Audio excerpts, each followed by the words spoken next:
आणि I can team ज्यांच्यामुळे मी आता इथे आहे. माझा सैनिक स्कूलला जाईपर्यंतचं एक जर्नी वेगळीच होती. फर्स्ट अटेम्प्टला मला 215 मार्क्स आले. मी पूर्ण ऑनलाईन केलेलं. तरी सेकंड अटेम्प्टसाठी ट्राय केला. 6 महिने वाई रेसिडेन्शियलला संगीता मुके मॅमच्या अंडर मी तिथे होते. मग मला 267 मार्क्स येऊन मी आता सैनिक स्कूल तिलैया इथे शिकते. सैनिक स्कूलला जाऊन एक वेगळंच वाटतं. तिथे ऑपॉर्च्युनिटीज बाहेर जायच्या खूप असतात. Declamation, athletics, cross country, football team, hockey team, खूप वेगळे चान्सेस. आमचे सिनियर आउट ऑफ इंडियाला जाऊन इंडियामध्ये वेगवेगळ्या जागेवरती जाऊन डिक्लामेशन देतात, खूप काही करतात. माझं पण स्कूल टीम मध्ये फुटबॉलचं सिलेक्शन झालं आणि मी आता सैनिक स्कूल नालंदा इथे फुटबॉलसाठी गेले होते.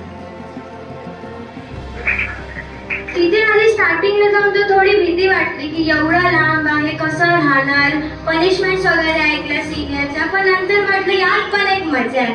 पण गर्ल्स मध्ये रॅगिंग होत नाही. बॉईज मध्ये होते ती थोडीफार होते, पण ते वाटतं यार जाऊ द्या. मग नंतर आमचे सिनियर पण आम्हाला बोलतात एनडीएला तर अजून रॅगिंग होणार आहे, आता सवय लावून घ्या, तुम्हाला तिथे प्रॉब्लेम नाही होणार.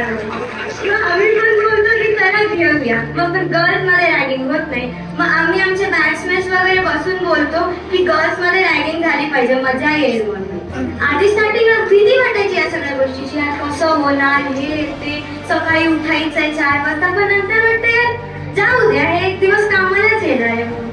तिथे गेल्यावरती खूप नवीन फ्रेंड्स भेटतात. वेगळे कुठून आलेले, वेस्ट बेंगॉलचे आहेत, छत्तीसगडचे आहेत, खूप वेगळ्या जागेचे येतात. मग वेगळे कल्चर्स कळतात आम्हाला की इथे असतं तिथे असतं. फेस्टिवल्स वगैरे आम्ही तिथे सेलिब्रेट करतो. घराची तर मोस्टली आठवण येत नाही, पण पीटी वगैरे बंद झाल्यावरती घराचीच आठवण येते. कारण फिजिकल ऍक्टिव्हिटी नाही, काहीच नाही, थकलेला नसतो, तो झोप येत नाही, मग मम्मीची आठवण येते. मग तसंच आमचा एक्सपिरियन्स असतो. लगेच दिवस जातात. घरी आल्यावर थोडं हळूहळू जातं, पण स्कूलमध्ये 6 महिने कसे जातात काहीच कळत. म्हणून आता मी पण एक वेळ तुमच्यासाठी तिथे बसलेले होते, विचार करत होते मी पण एकदा येईल, स्पीच देईल. पण तुम्ही जेव्हा स्कूलमध्ये जाणार आणि टीचर्सला कॉल करणार ना, तुमचा एक्सपिरियन्स वेगळाच असतो. असं वाटतं यार आपण कुठे होतो आणि आता कुठे झालोय म्हणून. कारण अजून तुम्ही कॉन्फिडन्स ठेवा आणि या. माझं जेव्हा तिलैयाला फर्स्ट टाइम मला ऍडमिशन झालेलं तेव्हा मला असं खूप पॅरेंट बोलले की तिथे चांगलं नाहीये, तुम्ही नका घेऊ म्हणून.